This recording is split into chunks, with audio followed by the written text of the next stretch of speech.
নমস্কার সবাইকে, আমি মন। আপনারা শুনছেন আমৃত্য ভালোবাসি তোকে, লিখেছেন সালমা চৌধুরী, পর্ব 54। মেঘের ঘুম ভাঙতেই দেখলো ফুম্পির নাম্বার থেকে দুটো কল। আসিফ আর জান্নাত আপুর নাম্বার থেকে বেশ কয়েকটা কল আসছে। সেই সাথে আবিরের নাম্বার থেকে প্রায় 2 ঘন্টা আগে 3বার কল আসছিল। আবিরের নাম্বারটা চোখে ভাসতেই মেঘের বুকের ভেতর মোচড় দিয়ে উঠল। কানে বাজছে দুপুরে খাবার টেবিলের কথাগুলো।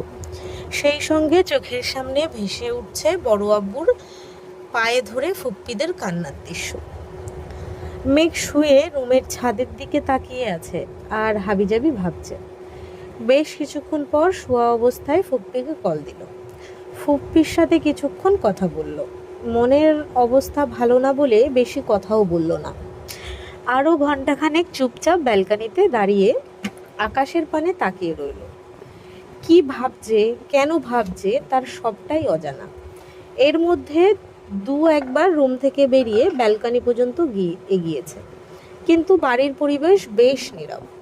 কেউ কোথাও নেই। প্রতিদিনের মতোই ড্রয়িং রুমে শুধু একটা বাল্ব জ্বলছে। ড্রয়িং রুম পেরিয়ে আবিরকে দেখতে যাওয়ার সাহস ছোট মেঘের হচ্ছে না, তাই দুবারই রুমে ফিরে আসছে।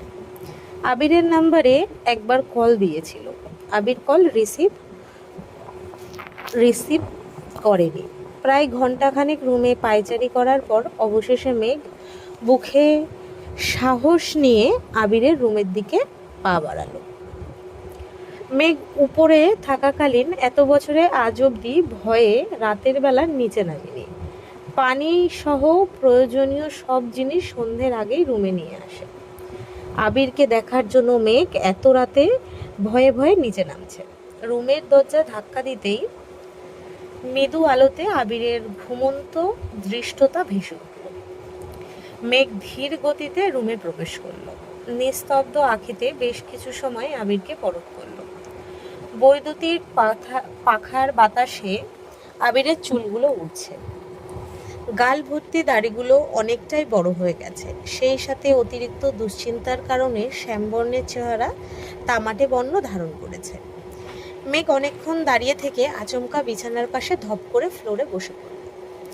মাঝরাতে নিস্তব্ধ পরিবেশে বাসার পাশে গাছের ডালে দুটো পাখির কিচিরমিচির শব্দ ব্যতীত আর কোনো শব্দ নেই। অকস্মাৎ আবিরের ঘুম ভেঙে গেছে। অনুভব করে একজোড়া তুলতুলে হাত আবিরের এক হাত আঁকড়ে ধরে রেখেছে। আবিরের হাতের আঙুলগুলো কোমল গাল স্পর্শ করে রেখেছে। আবিরের অনুভূতিরা জানান দিচ্ছে আবিরের প্রেয়সী আবিরের হাতকে আষ্টে বিষ্টে জড়িয়ে রেখেছে। সবই ঠিক ছিল, কিন্তু মেঘের হঠাৎ কান্না সব কিছু এলোমেলো করে দিয়েছে। প্রথম দিকে আস্তে ধীরে কাঁদলেও ধীরে ধীরে মেঘ নিজের উপর নিয়ন্ত্রণ হারিয়ে ফেলেছে। মেঘের নিরবচ্ছিন্ন কান্নায় চোখ বেয়ে গড়িয়ে পড়া পানিতে মেঘের গালে রাখা আবিরের আঙুলগুলো ভিজে গেছে। মেঘের কান্নার শব্দে আবিরের বুকের ভেতর তোলপাড় করছে। মাঝরাতে মেঘ কেন কাঁদছে? কেউ কিছু বলল কি না? আগে আবিরের কল কেন রিসিভ করলো না? সেসব ভেবে আবির অস্থির হয়ে যাচ্ছে। এদিকে মেঘের কান্না থামার কোনো নামই নেই। মেঘের হাতে থাকা আবিরের আঙুলগুলো তীর তীর করে কাঁপছে। মেঘ কান্নার জন্য তা বুঝতেও পারছে না। আবির কাতর স্বরে মনে মনে বলল, মেঘ, তুই এভাবে কাঁদিস না প্লিজ। তোকে কিভাবে বোঝাই? তুই কাঁদলে যে আমার ভেতরটা পুরো ছারখার হয়ে যায়। তুই জানিস না, তোর চোখ থেকে এক ফোঁটা পানি ঝরলে এই আবিরের হৃদয় থেকে কত ফোঁটার রক্ত ঝরে। তোর কান্না দেখলে খুন না করেই নিজেকে খুনি মনে হয়। তোর কাছে থেকেও আজ আমি বহু দূরে। তোকে ছোঁয়ার অধিকার থাকা সত্ত্বেও আজ আমি বড্ড অসহায়। মেঘ আপন মনে কেঁদেই চলেছে। মাঝরাতে আবির মেঘকে কি বলবে? মেঘকে ডাকলে মেঘ অস্বস্তিতে পড়ে যাবে। সেসব ভেবেই আবির মেঘকে ডাকলো না, ডাকার সাহস পাচ্ছে না। মেঘ কাঁদতে কাঁদতে আবিরের হাতে অধর ছুঁয়ে দিচ্ছে। পুনরায় গালে হাত চেপে ধরে ব্যগ্র কণ্ঠে বলল, আবির ভাই, আপনি আমার প্রাণোচ্ছলের একমাত্র শখের পুরুষ, আমার হৃদয়ের একান্ত ব্যাকুলতা। চিত্ত চাঞ্চল্য নয়, বরং আমি আপনার প্রণয়ের পরিণতা হতে চাই। মেঘের কান্নাজড়িত কণ্ঠে বলা এক একটা কথা শুনে আবিরের হৃদস্পন্দন কয়েক গুণ বেড়ে গেছে।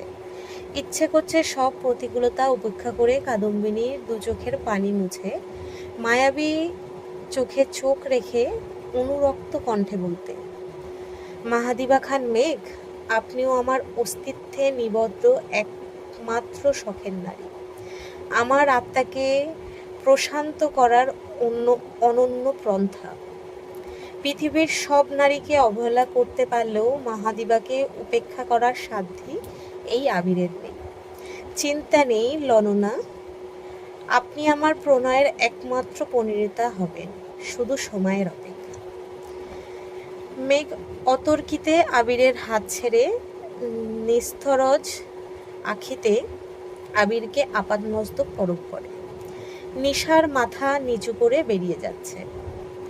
আবির অশ্রুর দৃষ্টিতে মেঘকে দেখছে, চোখে উপচে পড়ছে প্রশান্তি। মেঘ অতি স্বর্ণপণে হাঁটছে যেন কারো নজর না পড়ে।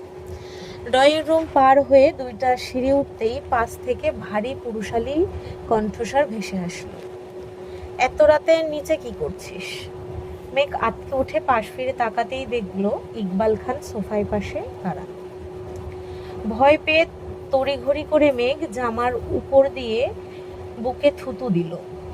দাঁত দিয়ে জিভ কেটে চোখ নামিয়ে মেঘ ধীরে স্থির কণ্ঠে আমতা আমতা করে বলল, পানি খেতে আসছিলাম। ইকবাল খান গুরুভার কণ্ঠে বললেন, অনেক রাত হয়েছে, ঘুমাতে যায় এখন। মেঘ ঘাড় কাত করে আচ্ছা বলে গুটি গুটি পায়ে উপরে উঠে গেছে। সময় চলমান। মেঘ নিজের মতো ভার্সিটিতে যায়, বন্যার সাথে টুকিটাকি কথা বললেও মিনহাজ, তামিম, মিষ্টি কারোর সঙ্গেই তেমন কথা বলে না, ওদের দেখলেও এড়িয়ে যায়। নিচের প্রতি তীব্র ক্ষোভ থেকেই মূলত মেঘের এই কাজ করা। তানভীরও নিজের কাজে ব্যস্ত, বাসায় ফিরে আবিরের সাথে টুকটাক কথা বলে, খাওয়া দাওয়া করে ঘুমায়। দেখতে দেখে 21 দিন পেরিয়ে গেছে। আবিরের পা অনেকটাই ঠিক হয়ে গেছে, মোটামুটি হাঁটাচলাও করতে পারে। এর মধ্যে একদিন সন্ধ্যের দিকে শাকিল সাহেব আলী আহমেদ খানকে কল দিয়েছিল আবিরের খোঁজ খবর নেওয়ার জন্য। তাছাড়া ওনারা খুব শীঘ্রই আবিরকে দেখতে আসতে যাচ্ছেন, কিন্তু আবিরের রাগ দেখে আলী আহমেদ খান ডিরেক্ট নিষেধ করে দিয়েছেন। আবির কিছুটা সুস্থ হওয়ার পরেই নিজের রুমে চলে আসছে। এতদিনের মধ্যে মেঘ আবিরকে দেখতে যতবারই আবিরের রুমে যায় ততবারই মিম মেঘকে নিয়ে মজা করে। মিমের দুষ্টামির জন্য এখন আবির রুমে একা থাকলে মেঘ লজ্জায় রুমেই যায় না। অনেক দিন ধরে ছাদে যাওয়া হয় না, গাছগুলো তেমন যত্নও নেওয়া হয় না। মিম আর আদি মাঝে মাঝে গাছগুলোতে পানি দেয়। আজ বিকেলের দিকে মেঘ আর মিম ছাদে গেছে, গাছগুলোর আগাছা পরিষ্কার করছে আর দুই বোন নিজেদের মতো গল্প করছে। মিম মেঘকে উদ্দেশ্য করে বলল, আপু, সামনে ঈদ, তুমি ভাইয়াকে কিছু দিবা না? মেঘ বলল, একটা পাঞ্জাবিতে হ্যান্ড প্রিন্ট করে দেব ভাবছিলাম। মিম বলল, এটা তো খুব ভালো আইডিয়া, ডিজাইনের মাঝে তোমার নামটাও লিখে দিও। মেঘ বলল, না না, এসব করা যাবে না, কেউ দেখে ফেললে সর্বনাশ হয়ে যাবে। মিম বলল, তোমাকে বড় করে লিখতে বলছে কে? একদম ছোট ছোট অক্ষরে লিখবা, মানুষ কি খুঁটিয়ে খুঁটিয়ে দেখবে নাকি? মেঘ বলল, আমার ভয় লাগে, আবির ভাই দেখলে খুব বকা দেবেন। মিম বলল, কে বকা দেবে, ভাইয়া? মেঘ বলল, হ্যাঁ। মিম বলল, ভাইয়া দিবে তোমাকে বকা? এটাও আমাকে বিশ্বাস করতে হবে? শোনো আপু, আর যাই বলো আমি চোখ বন্ধ করে বিশ্বাস করে নেব, কিন্তু ভাইয়া তোমাকে বকবে এটা আমি জীবনেও বিশ্বাস করব না। মেঘ মুখ গোমরা করে বলল, সত্যি উনি আমাকে বকা দেন? মিম বলল, তুমি হয়তো খেয়াল করো না, তবে আমি খেয়াল করেছি। বাসার মধ্যে ভাইয়া একমাত্র তোমার সাথে কথা বলার সময়ই মাধুর্য মিশিয়ে মনোরম কণ্ঠে কথা বলে, তোমাকে দেখলেই ভাইয়ার ঠোঁটে হাসি ফুটে ওঠে। মেঘ বলল, বলছে তোরে? মিম বলল, আল্লাহ, বিশ্বাস করো না, তুমি আমাকে ভাইয়ার কথা বলছো, পর থেকে আমি বিষয়টা গুরুত্ব দিয়ে খেয়াল করেছি। তোমার প্রতি ভাইয়ার অন্য লেভেলের টান আছে। ভাইয়াকে কিছু আনতে বললে ভাইয়া যতই ব্যস্ত থাকুক, তোমার কথা শোনা মাত্র সব ব্যস্ততা সাইডে রেখে সাথে সাথে নিয়ে আসে। মেঘ কপাল কুচকিয়ে বলল, ভাবের কথা বাদ দে। মিম বলল, আমার ভাইয়ার এত কেয়ার তোমার কাছে ভাব মনে হয়? এমন করলে তোমাকে আমার ভাইয়ার বউ বানাবো না, বলে দিলাম। মেঘ বলল, আর বউ? বাসার আর আবির ভাইয়ের যে অবস্থা, আমার ভালোবাসা কোনোদিন পূর্ণতা পাবে বলে মনে হয় না। মিম বলল, বললেই হলো, সত্যিকারে ভালোবাসা থাকলে পূর্ণতা পাবেই ইনশাল্লাহ। এখন তোমাকে যা বলছি তা করো। ঈদে ভাইয়াকে একটা পাঞ্জাবি গিফট, সেটাতে অবশ্যই তোমার নাম থাকতে হবে। আগে আমাকে দেখিয়ে নেবা, বুঝছো? মেঘ বলল, বুঝছি, কিন্তু পাঞ্জাবি কিনতে হবে তো। পাঞ্জাবির সাইজ জানি না, তাছাড়া পাঞ্জাবি কিনবো কিভাবে?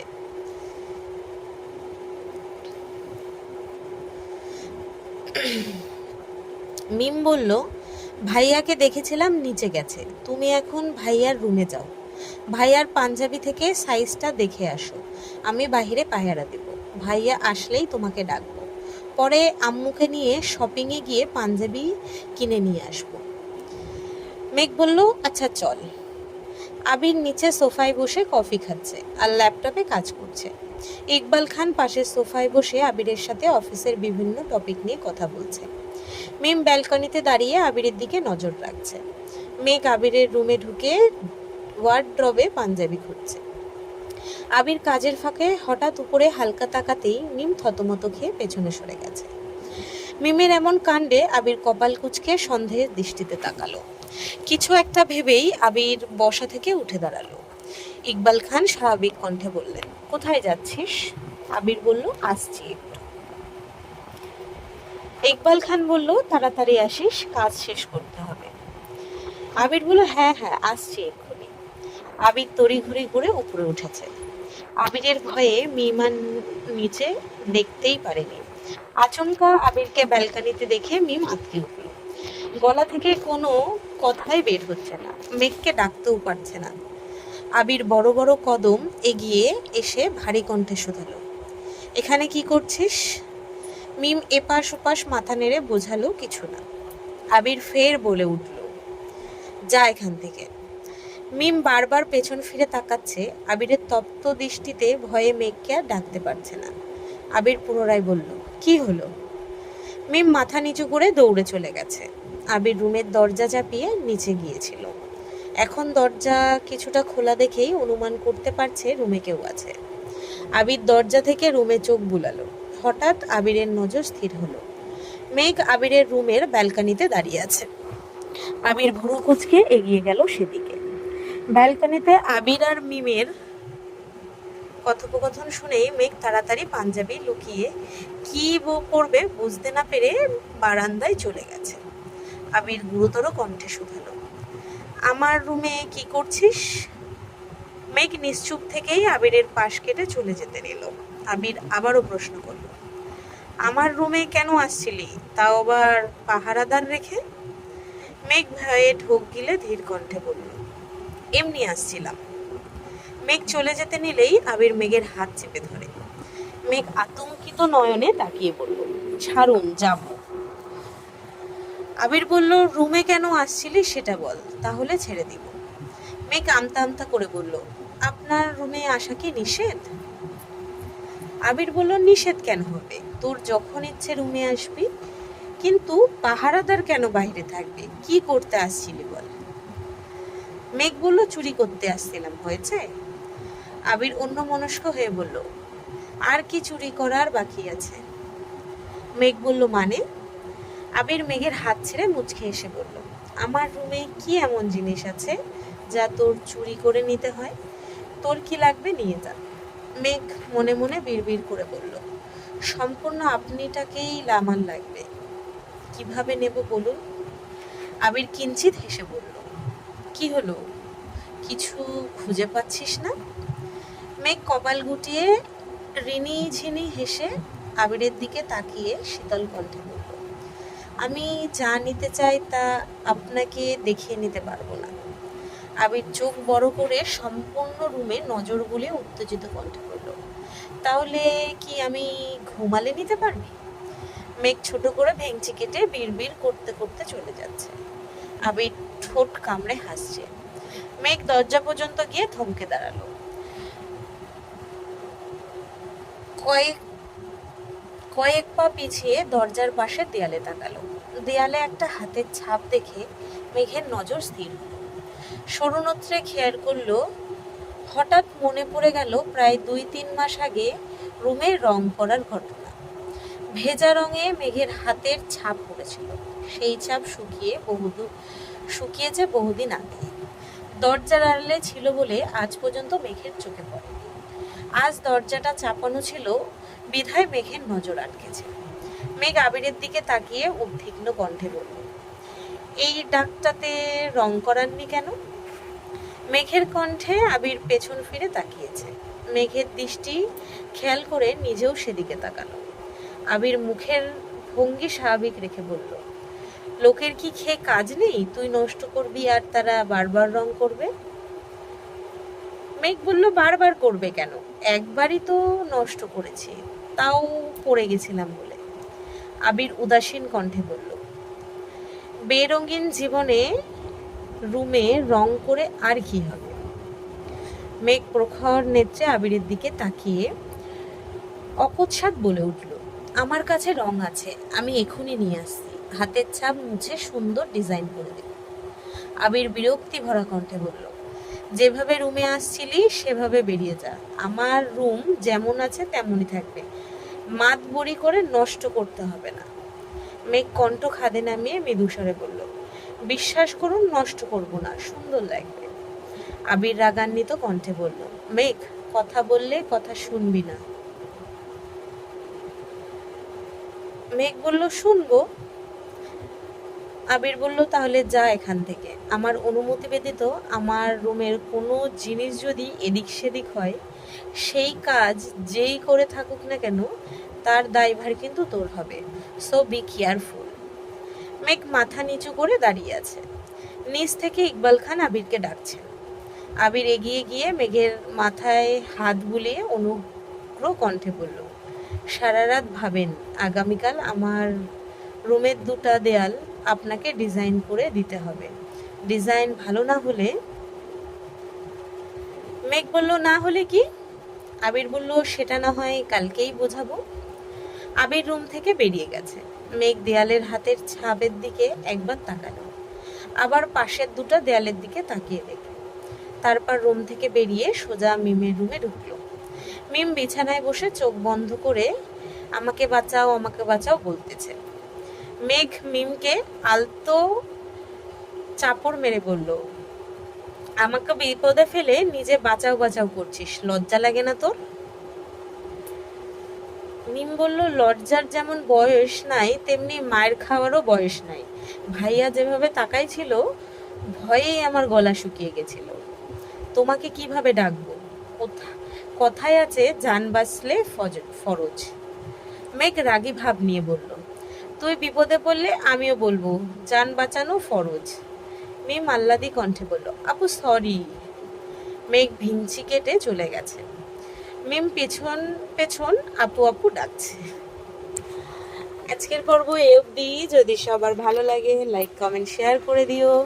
যদি ইউটিউব থেকে শুনছো তো সবাই সাবস্ক্রাইব করো। যদি ফেসবুক থেকে শুনছো তো পেজটাকে ফলো করো। আজ আসছি।